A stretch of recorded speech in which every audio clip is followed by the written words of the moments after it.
Going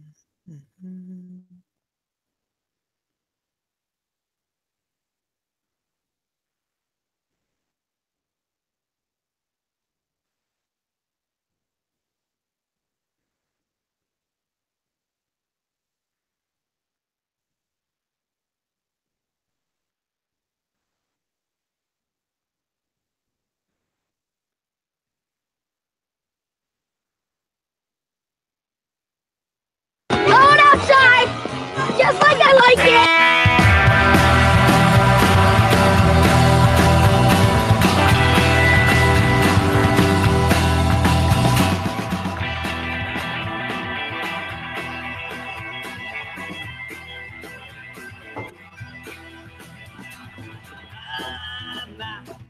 Pretty big fish to fry. Pretty big fish to fry. My, my. Pretty big fish to fry.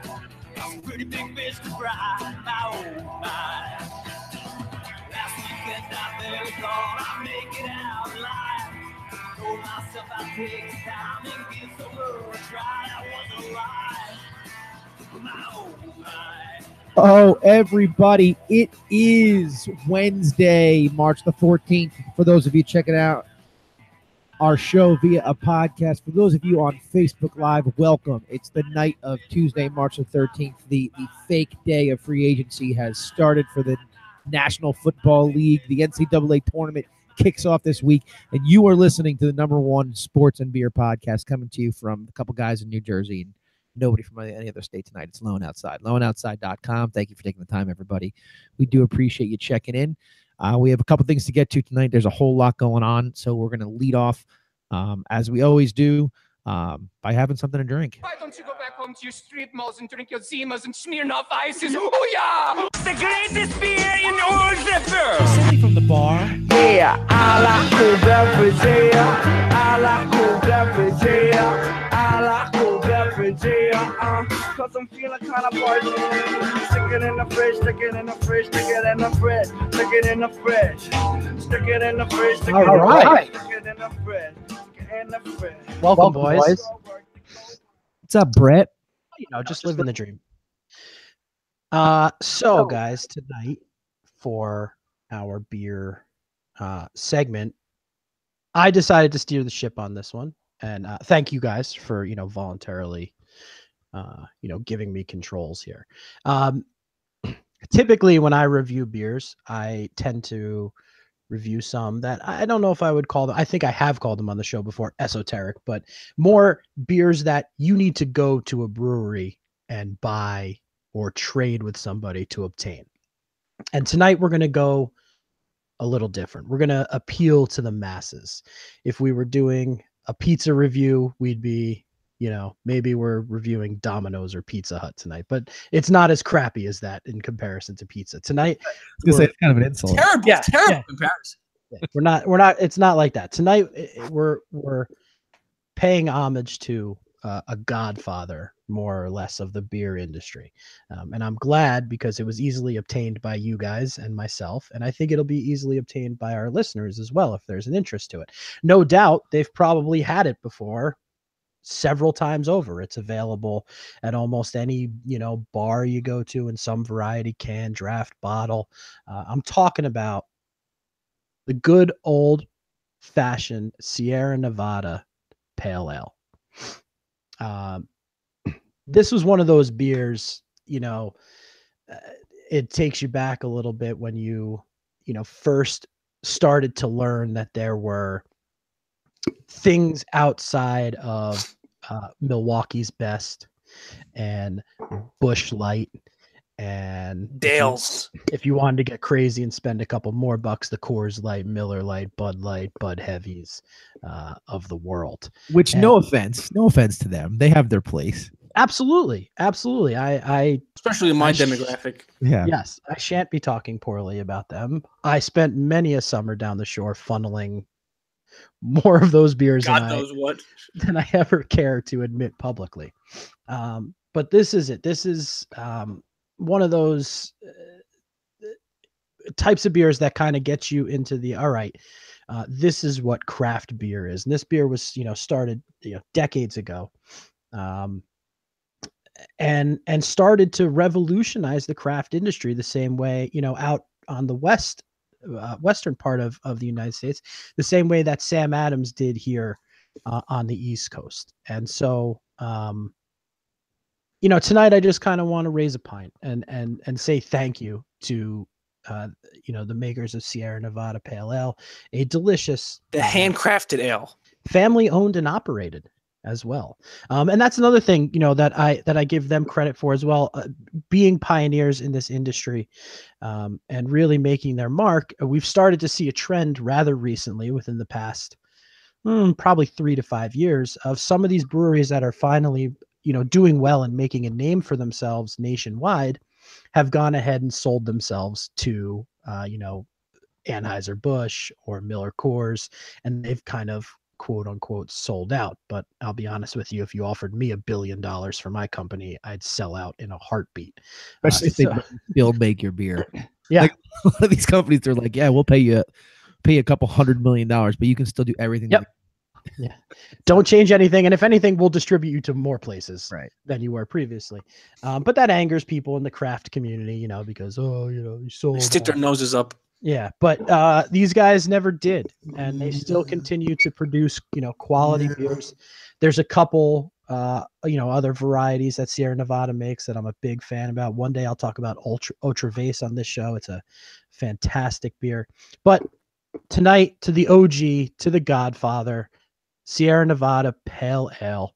Cheers, boys. How are you? I got you. It's good. I mean, to me, as you said, we've spent a lot of time on this show and throughout life really, going around and drinking some different beers that you'd have to like really go out of your way to get. This is an easy one to get, right? I mean, yes, little over 5.5%. It's drinkable. It's something you can have definitely 3, 4, 5 of and just kind of hang out. And it tastes much better to me than something like a Bud Light. Like I would never, ever choose a Bud Light, period. But this is definitely something that's like an old reliable to have in your fridge. I completely agree. You stack the two. You open up a cooler at a barbecue in the summer, everybody's grilling, and you open up a cooler and there's 2 cans. There's a Bud Light can and a Sierra Nevada Pale Ale can. It's not even a question in my mind, boom, that's what I'm reaching for. And I love, that it's so easily available. I just walked in to my local Wegmans. They put a Wegmans in down the road from me. And, also looking for some ingredients for a buddy of mine's food blog. Sure. There you go. And you should have garlic in your house by now. So. Fair enough. And Wegmans, has a unbelievable beer and wine section in their store. And what I liked about it is I had the option. Am I going for a cold 6-pack in bottles in the cooler? Am I going to reach for a 6-pack of cans on the shelf? Or they even broke them down into single cans, and you could just buy one and make your own 6-pack. And that's what I did. Yeah, I had this visual of Brett walking down the aisle, turning the corner, and the spotlight is just gleaming on the Sierra Nevada at the end of the aisle, and he just says, "That's what I gotta go drink." Did you guys drink any of this in college, Nick, or no? I did. The nice thing about the Sierra Nevada is, you think about a pale ale or an IPA or something. The first thing that comes to mind is like this strong, like bitterness or this strong flavor that's kind of like off-putting for some people, but if you give this beer to someone that normally drinks like Bud Light or Miller Lite, and you're like, "Hey, try this," most of the time I found they're like, "Oh, this is pretty good. What is this?" And you can kind of show them and stuff. It's because it has a nice flavor, but it's not overpowering. One of my favorite, I agree with that. One of my favorite stories about this beer is, and I think it was this one. So correct me if I'm wrong, Brett. But years ago, we went to your house and we had a East Coast West Coast like a '90s rap battle, a taste test between random beers, and people brought either an East Coast beer or a West Coast beer. Yes, we did a blind taste test, and this won. It did win. It did win. And there were some really good beers there that were hard to get. And, yep. Yeah. And this beer was just it hit everybody's palate in a way that even if you didn't rank it number 1, it was in your top 2 or 3, and that's what happens. It takes it, so it's very drinkable. It's a good beer. Yep. All right, here we go. Onward and upward. Who cares? Sticking with beer.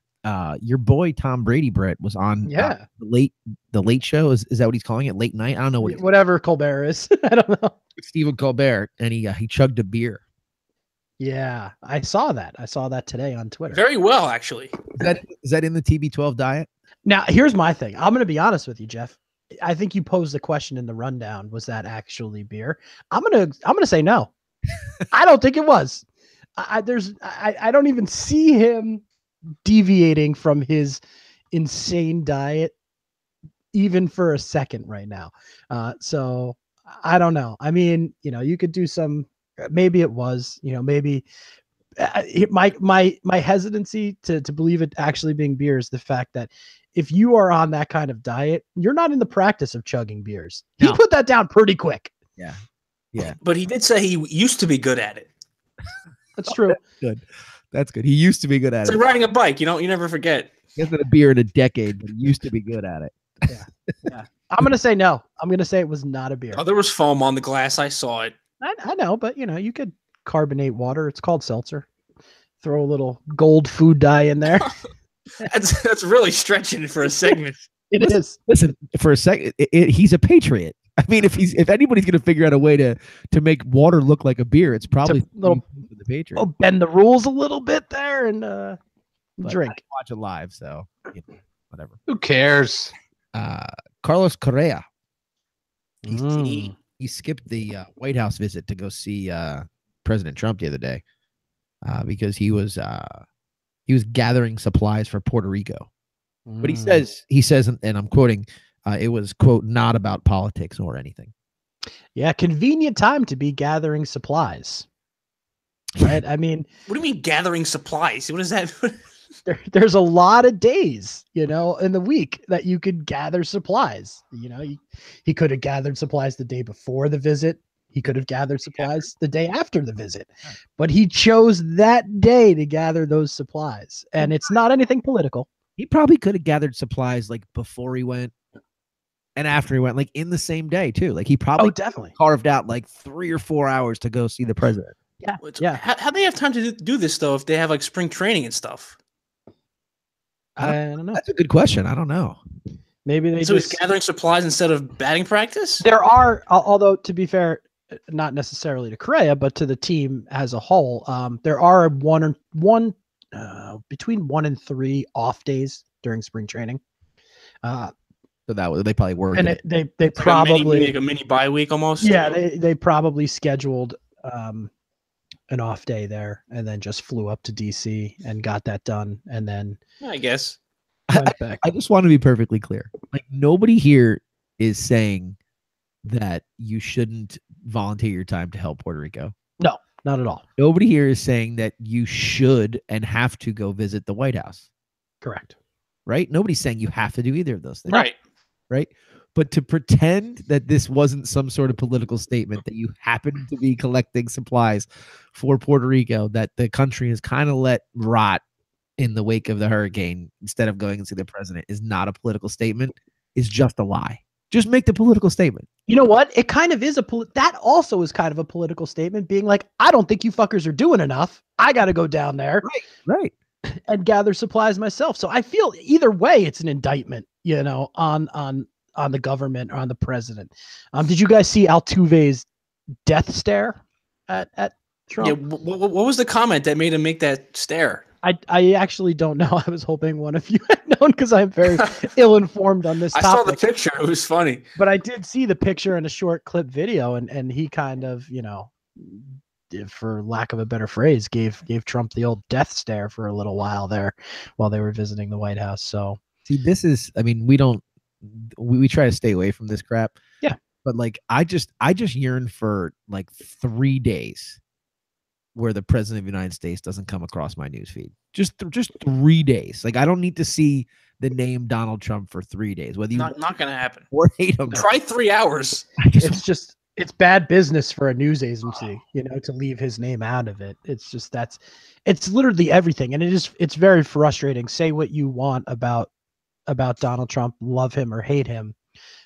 It is incredibly frustrating to see the way that the media kind of manipulates and politicizes every single thing he does. I forget who said it, but it was recent that I saw it. That it was when the Bills were up for sale. Did you guys see this? No. When the Bills were up for sale before, because the guy that owns the Sabres owns the Bills now, right? Yes. So when it was up for sale, Trump wanted to buy them. And Bon Jovi. And he said to somebody, I forget, I wish I remembered who it was. It was somebody in the New York news media that he's had the conversation with. Said he wanted to buy the Bills because he wanted to be an NFL owner. And if he wasn't gonna be able to buy the Bills, he was gonna run for president. Yeah. Well, they wouldn't let him in. No. Buying the NFL regardless. I mean, you think the NFL forgets the fact that he started a league in the 80s to try and, bankrupt them?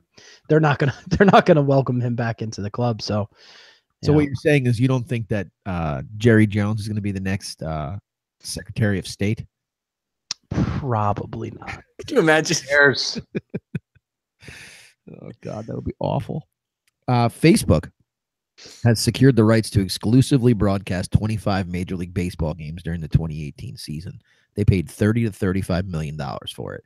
I didn't even realize that they were doing this. Did either of you know that? No, I didn't hear that either. I did not. So it works out to like close to a little over $1 million a game, right? Now, here's my question. You have written down exclusively broadcast. So let's just say for argument's sake, one is a Yankee game. Yeah. You're telling me I can't turn on Yes and watch it that night or Channel 11 and watch it that night. I have to go to Facebook. That's what it looks like. Yeah. That's ridiculous. That's bogus. I don't know. The thing I didn't see is if it applied to local markets or if it was like, the MLB.TV like blacked out. You know what I mean? It doesn't make sense if they black at the local market. Well, I mean, it might. I mean, look, this is the direction that everything is gonna go. Sure. Yeah. So if they're gonna see what kind of ratings will come in from strict streaming stuff, it makes sense from a business perspective to black out the local markets and see how many eyeballs you actually get on it on a streaming service. No. What about the old guy that lives on Long Island that has no computer? For temporary, Jeff, to gather like a baseline, yes, Yeah, it makes 25 sense. games for 25 games. But after that, I mean, I think we can all agree that the local blackout rule is so antiquated, Yeah. and is only hurting, leagues and streaming services more Absolutely. than it's helping them. So I don't know. I'd like to actually I love how we do a sports podcast and about 25% of the time we're like, do you know what this is? And everyone's like, no, I have no freaking clue. I would like to. Well, I put this way. I did see the article I saw was on Sports Illustrated. So if you, while I'm talking about it, if you want to check out it, you can. But I did see that MLB TV is the one that's doing the broadcast. So it's going to be, whatever crew that they put out there for their broadcast is going to be the one that does it. So it won't be, to your point, if the Yankees are playing a game and one of the games is a Yankee game, you're not going to turn it on and see Michael Kay. It's not happening. It's not going to be that crew. So it'll be the equivalent of probably like a Sunday Night Baseball. Like you don't see Sunday Night Baseball on the Yes Network in a local market. You Right. have ESPN. So it'd be probably just the equivalent of it. Yeah, but it still seems just crazy. Like the fact that I have to I guess maybe that's just me being addicted to TV in that sense, still believing that my television set is where I should consume content for sports, because I haven't been able to get over that hump. I would be one of those quote unquote shitty cord cutters, if not for my ability to watch sports being compromised. So the fact that I still have to figure out, okay, I know, all right, sometimes I'll check, mostly it's only Sunday night games, but okay, I'll put on Yes at 7:00 and the game's not on. The first thing I do is, okay, let me go check, channel. I forget if it's 9 or 11 for the Yankees now, but I have to go check that channel. And then if it's not on, it's like, oh, it's on. It's a national game. So real quick, let's check Fox Sports 1 and ESPN. Right. But after that, I would be like, where the fuck's the game? You mean I got to break out my computer right now or my phone or my iPad? If it's stupid, you gotta watch on your phone or something, and if you don't have your laptop readily available, you're watching on this little stupid screen. Right. I don't know. It just seems I take partial blame for it.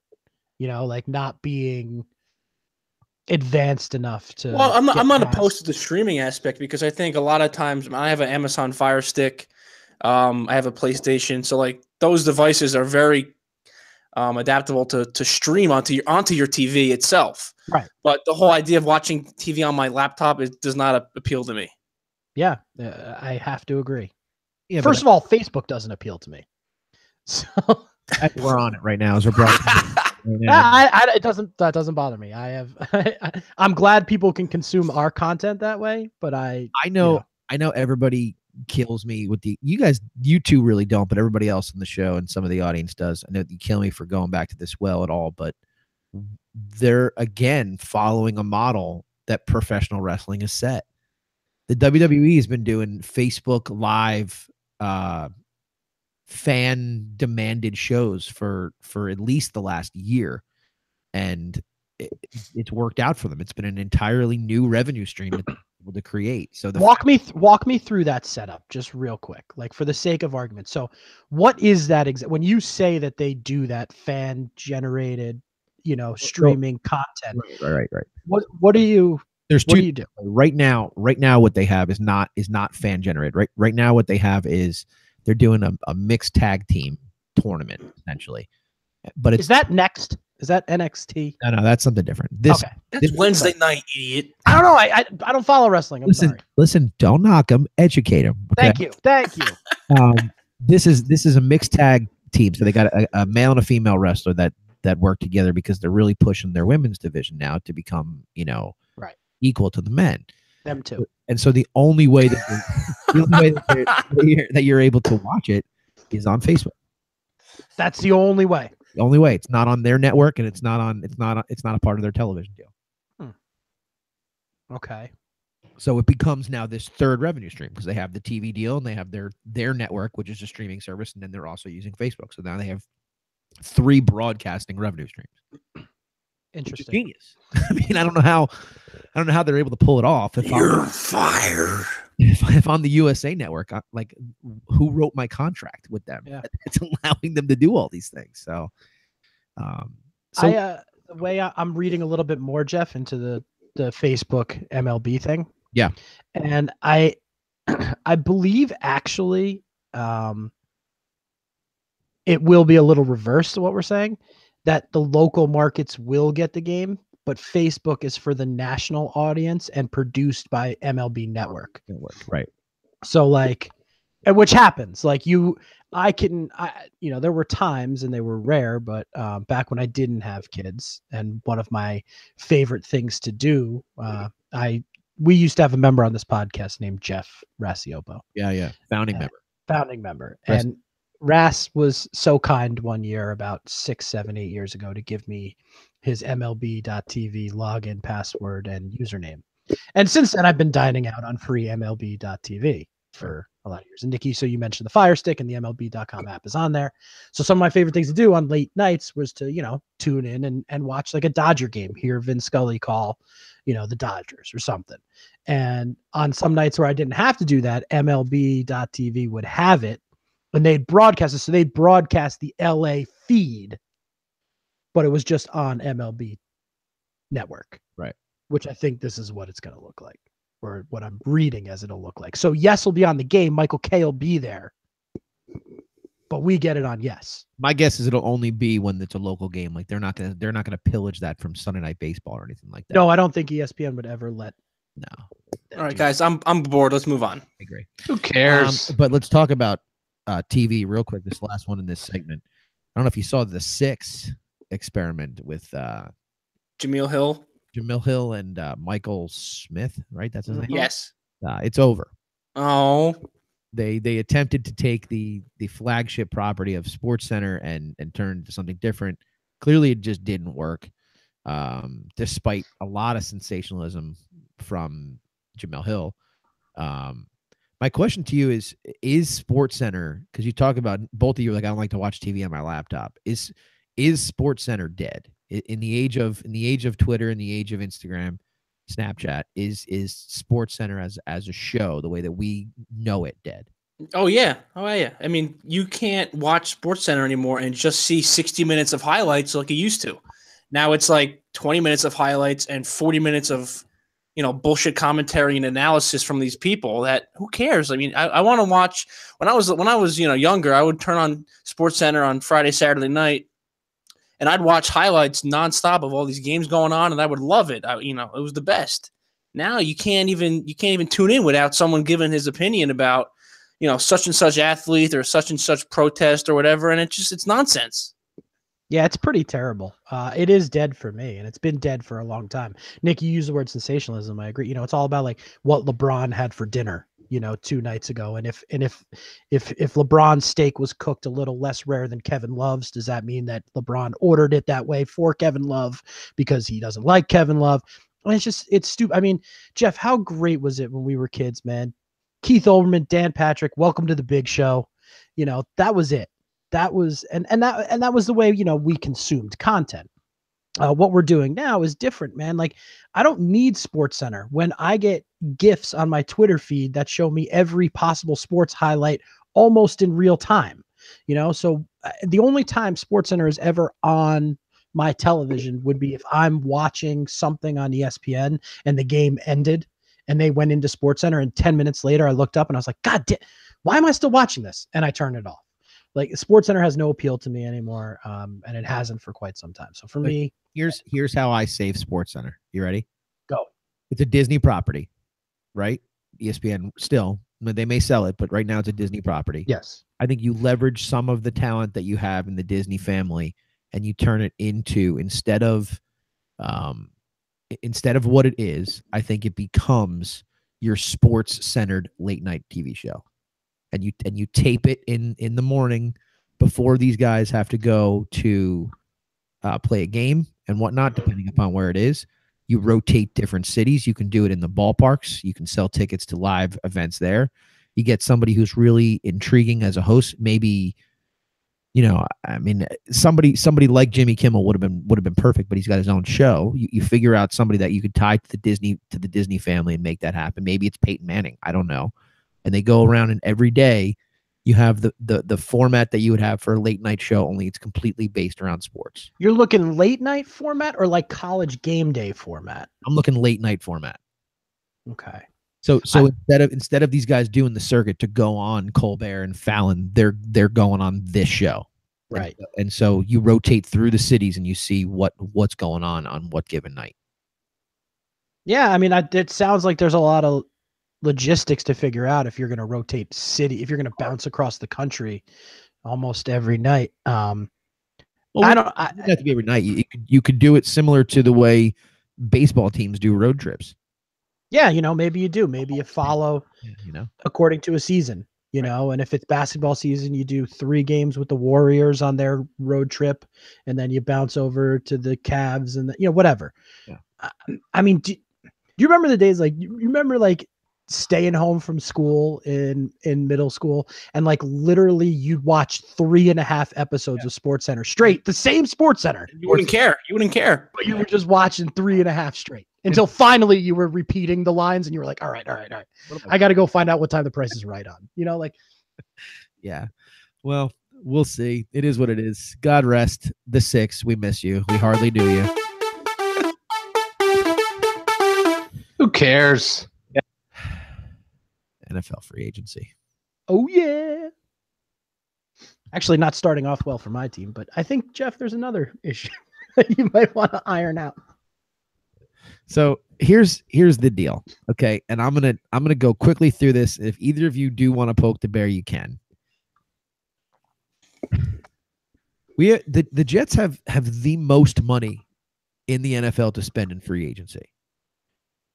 Admittedly, it's kind of a shitty free agency class. Okay. So I'm not sitting here saying, yay, we have all this money, let's go out and get all these great players. There's not that many great players to get in this free agency class. They didn't even get a chance to swing. They missed on Kirk Cousins. That's fine. I think he's a good player. I think he'll do well in Minnesota. I'm really not losing sleep over the Kirk Cousins miss. Nor should you.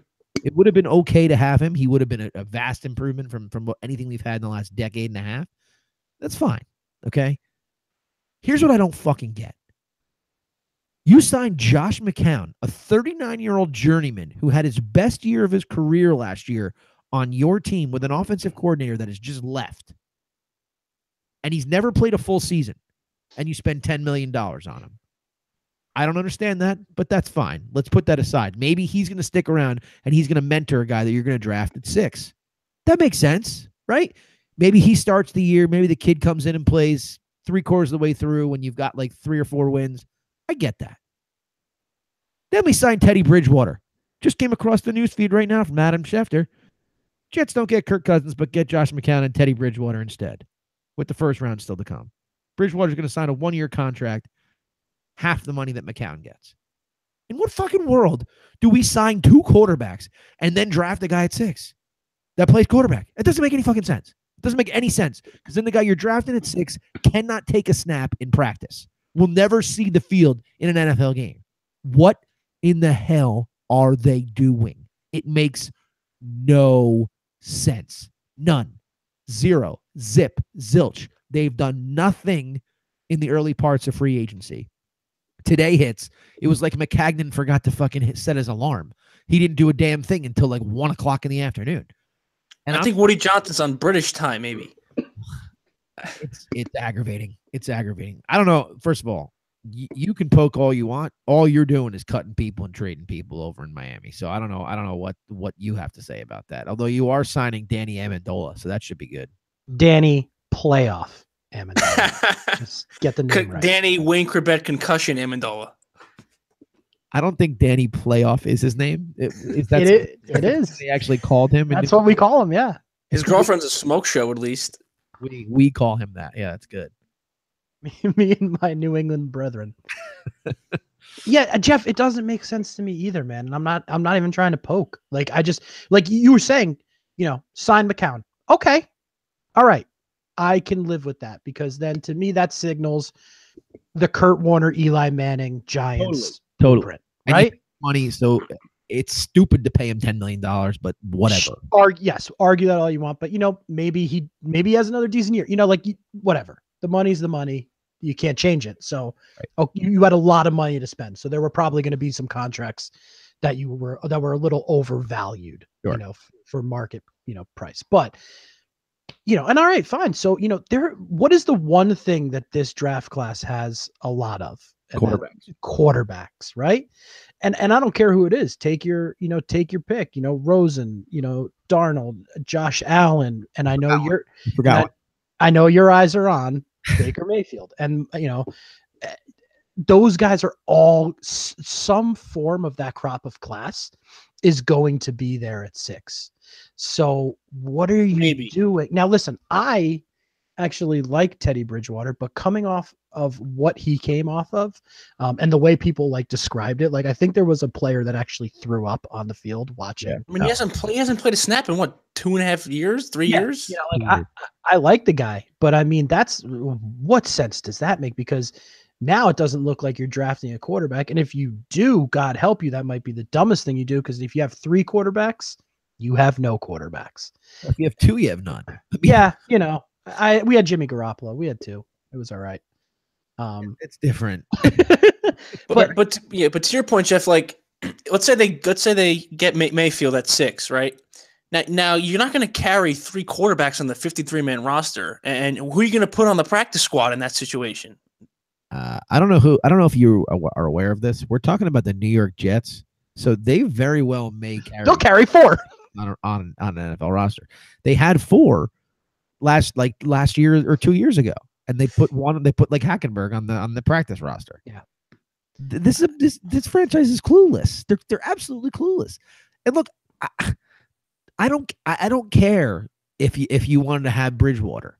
If you want Bridgewater, you don't sign McCown. If you want McCown, you don't sign Bridgewater. It just doesn't make any sense to me to do that. It's indicating to me that they're not drafting a quarterback at 6. Well, so what's the plan in your head? What's the plan? Trade out? I have no. No, idea. they'll probably like take the best defensive player that is on the board then. But they just signed a cornerback, so that means you're looking really at D line, right, to replace like. That's the Jets' way, though. They love defense. They do. And you know what? It's not bad. It's not a bad thing. That's just their blueprint. Exactly. It's not a bad blueprint. It's not, but you have to be smarter with the way you allocate your offense. And well, they threw some money today at Tremaine Johnson. Yes. To play cornerback. Who's good. He's good. Yeah. And a part of a very good defense last year. So we'll see. We'll see how that works. I'm always a little suspect about corners that change systems. You never can really tell what they're going to end up being. A lot of them have attitude problems for whatever reason. Well, it's not even that, but like the biggest example to me was Asamoah. Like he was a freaking beast in Oakland. He was the second best corner to Revis in the league. He signed with Philadelphia. There was some talk that he was going to sign with the Jets, and then he and Revis were going to play together. And I was like, this is ridiculous. The Jets were very close. Yeah, they were moving contracts to create space. The Asamoah. And then he went to Philadelphia and he took a shit on the field and he was trash. That was honestly, I'm not even kidding, Jeff. That was when that day happened, it was about 24 hours where that was with Nnamdi and Revis was really circulating in the New York media. Legit, I was scared of the Jets because I was like, there's no way anybody can pass on those guys. Right. Like you have two islands. So how are you going to beat them? And listen, it was frightening. The consolation prize was Cromartie, and the secondary was still very, very good. Yeah, those were still good Jet teams. But my point is, with corners they change teams, and you don't know. You don't know what you're going to get. I mean, I'm not saying that Johnson's going to be bad, but no, it's just a gamble. How could you pass on a quarterback at 6 though? If someone's sitting there, one of the big 4 guys, how do you pass on that? Is it? You don't know. You just don't. You don't know. Is it honestly? But the point is, like, there's never been this amount of, who knows? They could all suck. That's the thing. It's like maybe they don't grade them high. I'm not super high on any of these QBs. I think they all have issues. Yeah, but every single one. Like this is not one guy. There's one guy. There's one quarterback in this draft, and everybody wants to talk about Darnold. They want to talk about Allen. It's Baker Mayfield. There's one guy. It's Baker Mayfield. I actually I loved Baker. Loved him in Oklahoma. But to me, and not comparable to personality or anything, comparable to player, to me, it just kind of like I can see Johnny Manziel happening again. I don't agree. I can see it. Part of what I hate about like this time of year is the combine just blurs everybody's vision, and they're looking for these measurable stats, these things that you can point to and say, oh, this guy he can jump this high. And nobody looks at the tape of an entire college career. This kid was ridiculous throughout college. Yeah, sure. He was great. He has way more tape of succeeding in college than any of these other quarterbacks do. He's the best college quarterback in this draft. And to me, it's not even close. It's not even close. So I'm not even, this is not hyperbolic. I'm not exaggerating in any stretch of the imagination. If they do not take him and he's available at 6 and he ends up on any other AFC East roster, I'm going to be crushed. Like you may see me on here not speak for the entire show after that draft if that happens. If the Bills swap 2 of those first round picks that they now have and move up to 3 and draft that kid, I might cry. Yeah, it's one thing not to get him, and then it's another thing to have to face him twice a year for maybe I would lose my shit the next decade or so. And just for a matter of fact, I'd be pissed if the Jets got him because I don't want to see him in the division. I'm actually scared of him. I think I agree with you, Jeff. I think he's the best quarterback in the draft. Let's go to he's too short. Let's hit JP. JP wants to check in. He's a college football guy. JP, what's up? Listen, Russell, there was a lot of really good top quarterbacks that ended up doing nothing that had the same skill set as him. So, the more I think, I know he is phenomenal, but the more I think about his skill set, the more I get scared about him in the NFL. And I think that's what's happening with a lot of NFL teams and why you're seeing him, not being one of the first 3 talked about. And what are you worried about, Jeff? Jets are going to get Teddy Bridgewater, and it's going to be all good. Go away. I'm done with you. Goodbye. Stupid Giant fan. Got nothing for you. You're a clown. Goodbye. You're a clown. Goodbye. Okay. You don't know what you're talking about. Okay. But yeah. Teddy Bridgewater. Okay. The Giants brought in a huge free agent signing today. Nick, you were poking Yampo about it. Yeah, Jonathan Stewart. They signed a little bit of a heavier back because I said they need someone to bounce off tackles when he gets hit 4 yards in the backfield. After Shane Vereen just lost 3 yards. I mean, how could you keep signing running backs when you don't have any offensive linemen? What's the point? I mean, as Yampo, I think, said on the show last week, he basically said they have an entire great line. They just need a left tackle. Yeah, no, I highly doubt that. So we'll see. The good thing about it is they drafted. I mean, they signed Stewart, so clearly they don't need Barkley. Yeah, No. I think that was a signal of, hey, we're good at running back. Right? They've sealed up that running back position. I was telling the whole draft class, hey, we don't want Saquon now. We're good. We have Jonathan Stewart. I don't know if you know. He's clearly the better running back. Anything that you saw over the last day that piqued your interest, Nick? Anything, either a cut or a signing or anything? Could have to do with the Dolphins. Doesn't have to though. Yeah, they're going to cut Ndamukong Suh apparently. The word is when they signed him, everyone knew what kind of person he was. He's kind of a quirky kind of guy. They called him like a mercenary because he's just worried about his money. He doesn't care about anything else, which is fine. He's a great player, but yeah, you can't sign the guy knowing that, and then when you cut him, have everyone be like, "Oh, well, he's not a great player. He's not a great teammate." Like you knew that going in, so don't be complaining now that 3 years later you find out that he's exactly who you thought he was. Yeah, exactly. Whatever. They are who we thought they were. I saw rumors that the Patriots might go after him. I'm sure. Which I would take. What's your cap situation? You have any idea? Upper 20s. I want to say 28. See, I think you're more likely to sign Jordy Nelson, who got cut from the Packers today. Oh, Bill Belichick perked up right away. I'll tell you, I think the Packers are making. I like the addition of Jimmy Graham, and I like the addition of Mo Wilk. The problem is getting Mo to wake up, motivated to play. But, wake up. But if you can shore up that defense a little bit there, and have a healthy Aaron Rodgers will throw to anybody, and I think he'll have no problem throwing to Jimmy Graham's corpse. Sure. I think I like those moves. Malcolm Butler, enjoy Tennessee for $61 million and winning or losing games 18-13 every week. That'll be fun. I have some inside info on Mo Wilkerson. Oh, good. Yeah.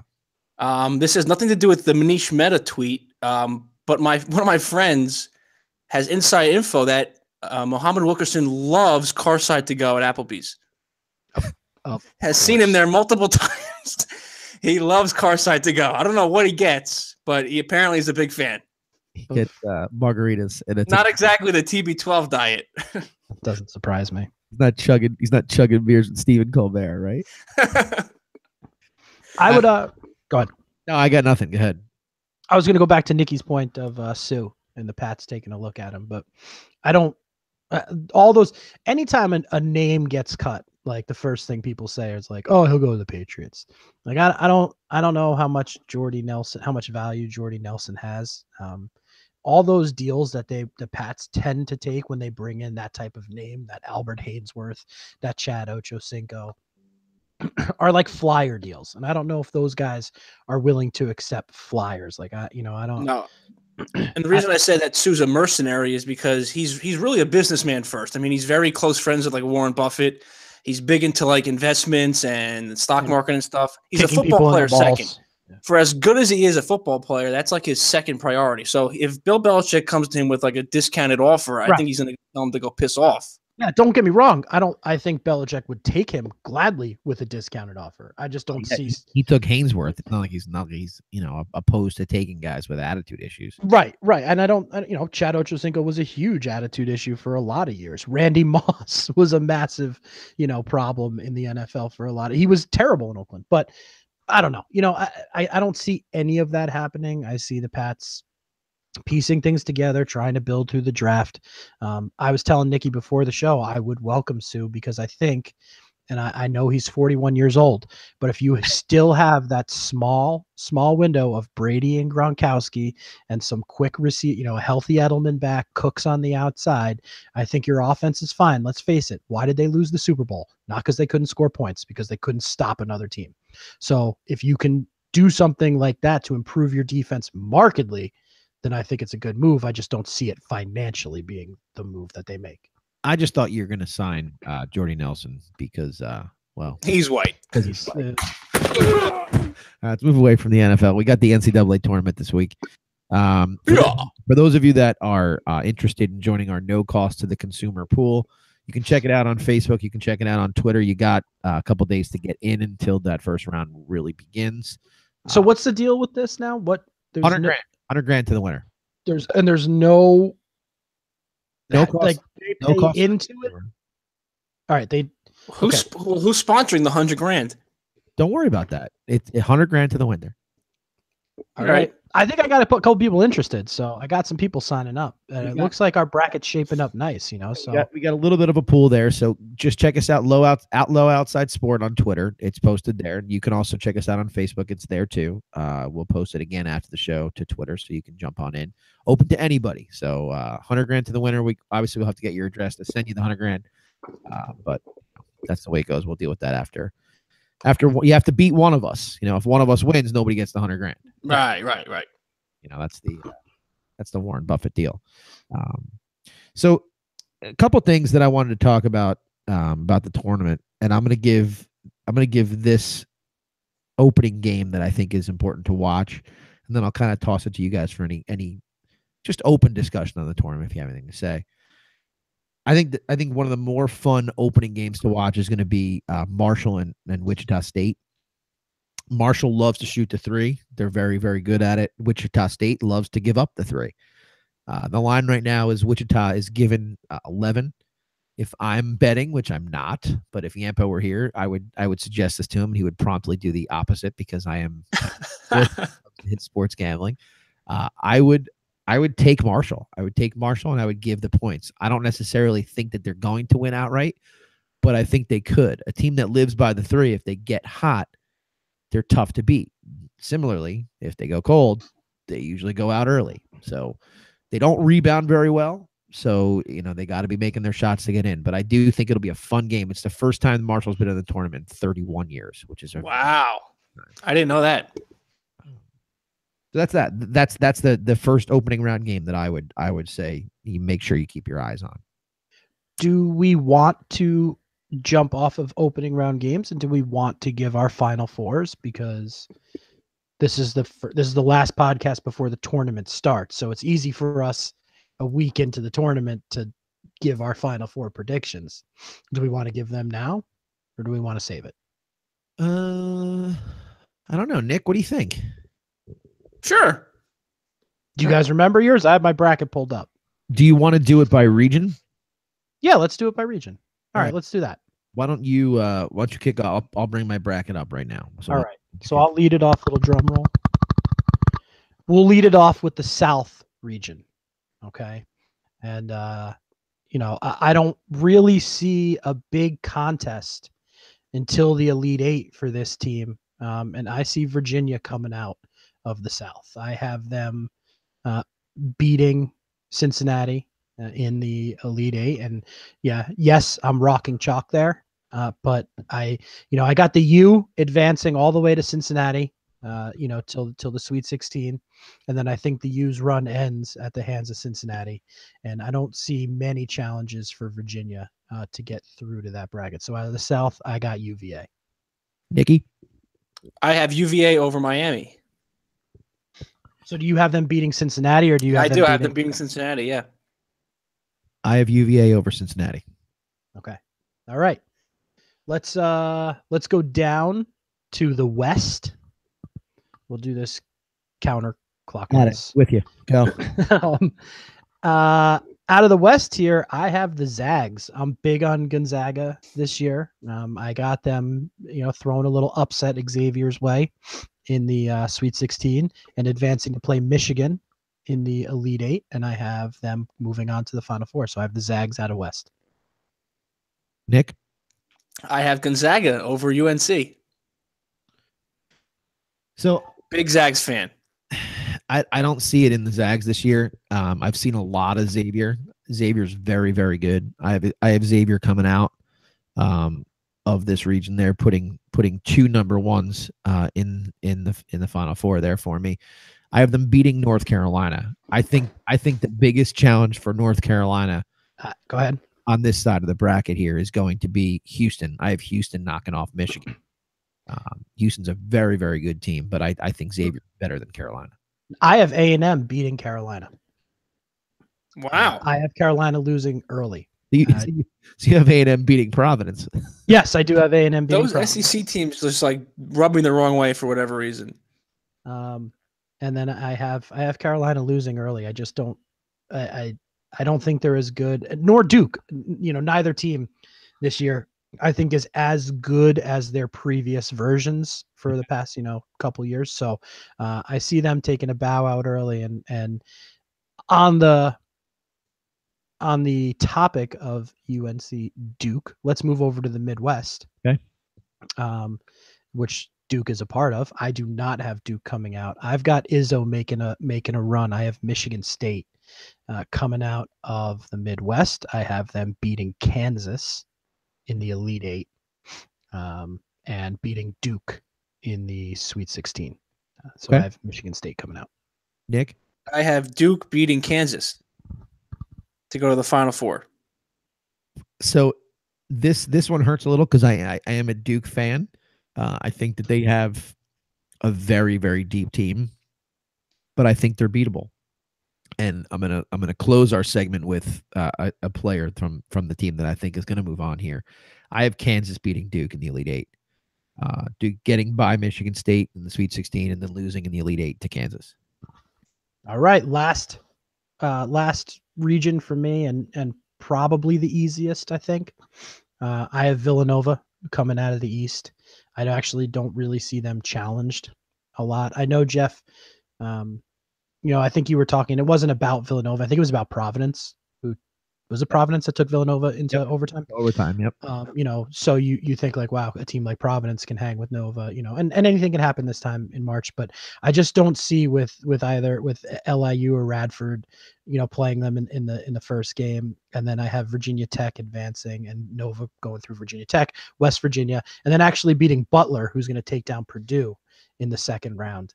And then I think Villanova's road is pretty easy. They come out of the East for me. Okay, Nick? I have Wichita State beating Purdue and going to the Final Four. Wichita State University. Interesting. Rounding it out, I have. Let me get blown up early. I have the all four number one seeds in my Final Four, folks. That usually works out. I have it. It doesn't actually hasn't worked out in 10 years. Villanova coming out. I have them beating Purdue in the Elite Eight. I kind of agree with you, Brett. I don't see their path as being really overwhelming at all. To get there, I think Purdue is probably the toughest game they'll play, and I don't think Purdue has a really difficult ride to get there either. So it looks to me like the East region has the clearest path for the 1 and the 2 to get, to the Elite Eight. And then I got Villanova coming out. All right. So let's recap. I have Villanova and Kansas and Virginia and Xavier. Okay. I have Villanova, Michigan State, Gonzaga, Virginia. And I have Virginia, Gonzaga, Wichita State, and Duke. All right. So we'll see.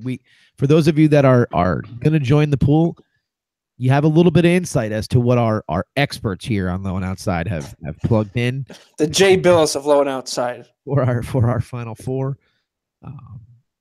The bottom line is no one knows, right? No. I've watched a good amount of college basketball, and there's absolutely no way to predict how any of these things play out. I'm actually going to run an experiment, Jeff. One of my female coworkers would like to enter this tournament. Yeah, do it. And she has no clue about anything. And she's going to pick, I think, based on colors. Okay. And we're going to see how she stacks up. And it's just going to further prove the fact that, and I don't mean women don't know anything about basketball and only choose colors. When you pick by colors, I just mean for her specifically. You could win the $100,000. And I think the point being is that really this is anybody's guess. So don't feel embarrassed. Join our pool. Beat the experts. Join the no cost to the consumer loan outside bracket challenge. Find us on Twitter. We'll send it to you, and you can join it that way.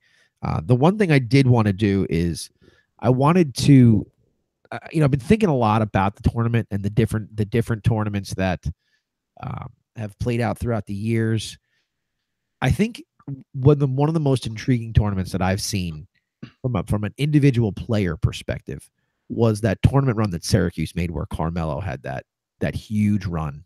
And so I'm going to introduce a segment right now to the listeners. No, it's not the young hot guy of the week. It is the what did I call this? The Carmelo Anthony young hot guy of the tournament. These hot guys. And I'm going to go ahead and select from the University of Kansas, Devontae Graham. I think Devontae Graham is like that kid. Is a stud. He distributes the ball. He scores. He's just fun to watch. And from my perspective here, as you see, I have him going to the Final Four. I just think he's legit. And it's no secret if you follow us on Twitter at all. I got into it with a couple of Michigan fans. I think guard play and distribution of the ball is really what sets you apart in March. And so my Carmelo Anthony young hot guy of the tournament pick is Devontae Graham out of Kansas. Lock it up. All right. Lock it up. Do you want us to add Put it it in pen? If you have one, yeah. I would love to say Trae Young, but I just don't think Oklahoma was any good. So he can't really. I'm going to say there's talk that they shouldn't have even gotten in. And rightfully so. They had a very good beginning of the year. Yeah. And then they had a very poor, Killian Tilly from Gonzaga. He's a forward. He's a big forward. He's almost the tallest guy on the team. Sophomore. But I've enjoyed watching him play, and when he can do a lot. He can bounce outside. He can dominate down low. And when he's on and when he's rolling and when they're feeding him, Gonzaga is a tough team to stop. And he's part of the reason why I chose them to go all the way to the Final Four. So I'm gonna put my money on Killian as the Carmelo Anthony young hot guy of the tournament. So the Kaya Goat. Great. I'm sure Yampa will get that right for next week. Nick, you have anybody you're keeping your eye on or not really? It's kind of a cop-out answer because he's a star around the league, but I don't like Duke at all. But Marvin Bagley, he's the most exciting player to watch any given night. I mean, you watch him play, dominates the boards, plays great D, he can score. I mean, that's what you want. So I think he's going to be the guy to look forward to in the tournament. He is the guy that every night I check the scores of the Knicks, and right now they're trailing by 9 at home to the woeful Dallas Mavs. Thank God. Wow. And I'm like, please lose, please lose, please lose, please get into the lottery so you can maybe draft this kid. Because the prospect of the front, of the big man combination of Bagley and Porzingis would be just gross, just gross. Won't happen, but it's fine. It's fine. So those hold on, let me hit it again. Those right there are our Carmelo Anthony young hot guys of the tournament for you, Yampa. Good luck. I have some news here on Twitter, Jeff. Breaking news. So this is from a guy that's verified. His name is Connor Hughes. He's the Jets beat reporter. Sure. So he reported about Josh McCown signing a 1-year deal, but then he tweets that According to multiple sources, the Jets have informed Josh McCown he will be the starter in 2018. Yeah, that's right. I saw that too. What? On March 13th? That's what you're making that decision already? The reason I don't like that is because let's say they draft a guy and he just comes in and just wipes the floor with these quarterbacks. Why even bother saying something like that to a quarterback on March 13th? It's March 13th. It's March 13th. It's March 13th. Tomorrow's Pie Day, if anyone cares. Oh, shoot. And then the Ides of March. Beware. Beware. I just can't. I can't get excited over it. It's I gotta calm down. I gotta calm down. I'm gonna lose my shit. All right. Let's put this thing to bed, shall we? What do you think? Yeah. Put a bow on it. Hang on, bartender. Give me one more of those scotch and Peptos. I got a case of squirts, but I still want to drink. Okay. Anything that we have not discussed tonight that we need to get to? Let's go to Parsippany first, to Big Nicky J. Anything that we didn't say that you think is important?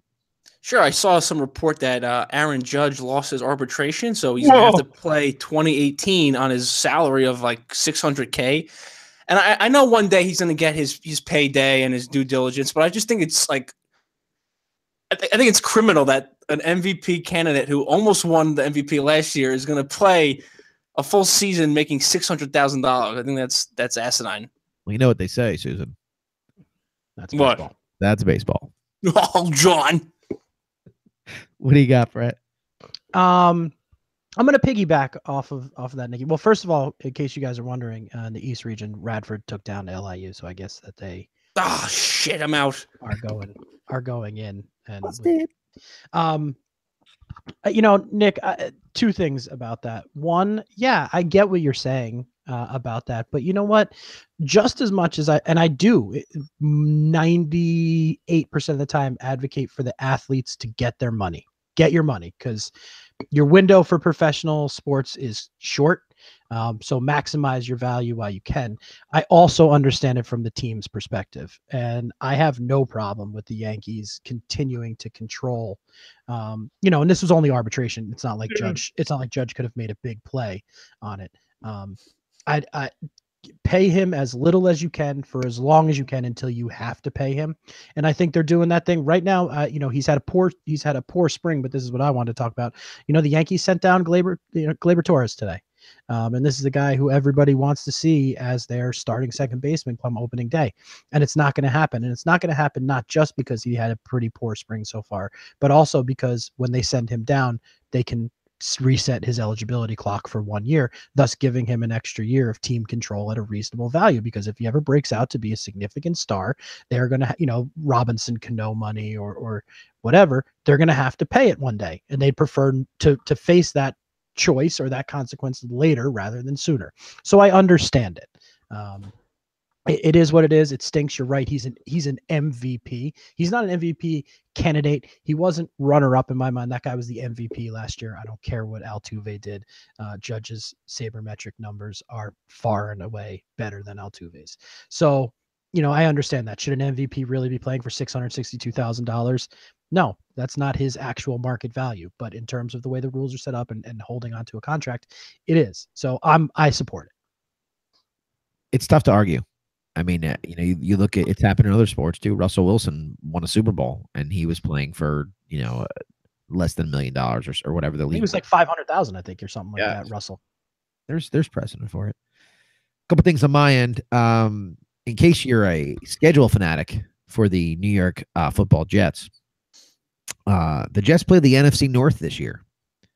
And so Kirk Cousins will play a game in MetLife Stadium this year for the Minnesota Vikings against the Jets. And Mo Wilkerson will also return to MetLife Stadium to face the New York Jets. Now, you may ask yourself, wow, those must be two games that are really exciting to go to. Yes, they probably are. And if you're interested in buying either of them from me, hit me up on Twitter, at Low Outside Sport, and I'd be happy to cut you a great deal for them. If they draft Baker Mayfield, they'll be all over those tickets. I don't know, maybe. One last thing. One Panthers group that has come forward for a bid includes Diddy and Steph Curry. Hey. Wait, did you guys see it? The Warriors canceled practice today because everybody was out last night for Steph's 30th. That's awesome. Is that a real report? I maybe fake news, but I saw it on. That was fake news. That's awesome. I love it. It might be fake news. Everyone take your Advil and your Pedialyte. It's not. Let's be honest. It's not like the Warriors need practice, but whatever. We talk about or a coach. Or a coach. I'm sorry. I apologize, Jeff. We talk about practice. I know I jumped on that Diddy Curry thing there, but it is what it is. It's nonsense now until it actually happens. So I hope they do. I hope those guys are owners. Well, now that we know that it's not going to be Vince McMahon. But don't count him out yet. That's all Vince. Hey, don't count out. Hold on. Classic Vince is Donald Trump. Yep. He's still in it. Not so fast, Pat Sajak.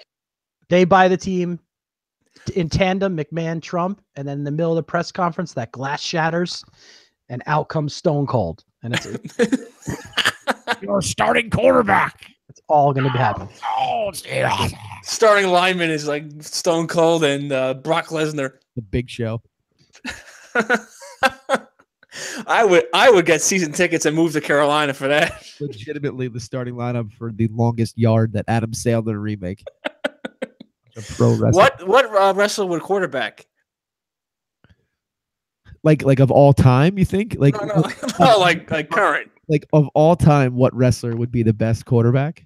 Yeah, go ahead. I got two. All right, go ahead, because I'm struggling. Ultimate Warrior. I think they call him the excellence of execution for a reason. And as a quarterback, you need to be excellent and execute. So I would throw it to Bret the Hitman Hart. And as your backup, just in case, if you were looking to break the hearts of other teams, I'd turn to no one other than the Heartbreak Kid and have Shawn Michaels be my backup quarterback. Can you imagine the feud between those two if HBK had to back up Bret Hart? Oh, man, it'd be great in the CFL if they went and played a game in Montreal and he just screwed them. It'd be awesome. Our listeners right now are probably like, are you guys fucking kidding me? No, we got Ryan Reisig, loyal listeners, probably like, yeah, no, totally. Brett's a much better quarterback than Sean. I think if you're talking about quarterback play, Nick, and since you asked the question, I'm gonna answer this, in a very, very thorough way. If you're talking about quarterback play, you're really talking about being very cerebral, right? You have to be a cerebral player to be a quarterback, and you also need a killer instinct. So I got to go with the cerebral assassin, the game. Triple H would be my quarterback. His arms are too big to throw the ball. The wide body concerns me. Have you seen his workout videos? But on the plus side, he's got to be like Big Ben to take down. He's a little short too. He's a little short. You'd probably have NFL guys bouncing off of him, so that might be a plus. Yeah. I mean, I'm gonna have Andre the Giant at center. Yeah. I got to look at his combine stats. Big Show at right tackle.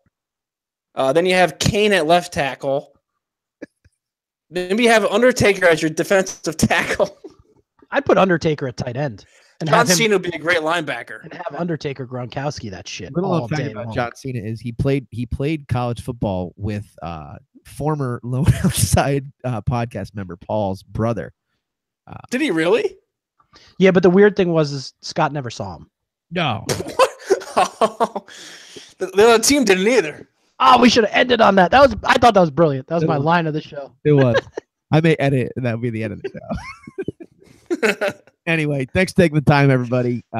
Check us out at Low Outside Sport. You can find the bracket there. And until next time, we'll see you down the road. Desperandum, dear lady. Across the desert lies the promised land. See ya. Goodbye, Mrs. Gloop. See ya. Adieu. Auf Wiedersehen. Gesundheit. Farewell. Fare thee well to you, my own true love. River Mercy, fare thee well. I am bound for California, a place that I know right well. So fare thee well, my own true love. When I return, united we will be. It's not the least.